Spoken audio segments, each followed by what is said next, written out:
Jay had a wonderful column that he wrote on ESPN.com yesterday, his tribute to Bill Walton. And thought, you know what, if you didn't read it, I'd love for Jay to recap some of that feeling you had when you worked with Bill. I brought up the fact that he's sort of like John Madden to a different generation, that they know John Madden as the broadcaster or the video game guy.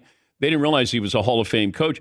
I had to tell somebody yesterday, a 33-year-old guy that I was talking to, how great Walton was as a basketball player.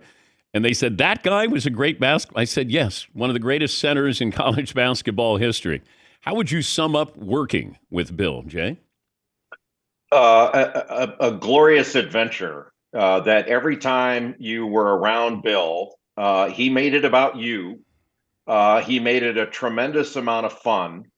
And he was so generous and kind, and he had a spirit that was hard to define.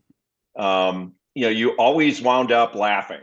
Sometimes at him. So most of the time at what he was saying. He was very self-deprecating, and he could bring the needle out, which I loved. He called me Jake. He never called me by my name, and I loved it. It was like Walton, is bringing me in. And even on broadcasts that I wasn't on, he would refer to me as Jake.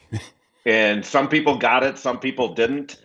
But he was wonderful. And he would always, if you tried to talk to him about what may happen on the air, about content or some eventuality, he would immediately give you that big paw Heisman.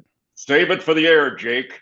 He wanted no part of discussing it beforehand, and just fantastic. And you couldn't wrestle a check away from him.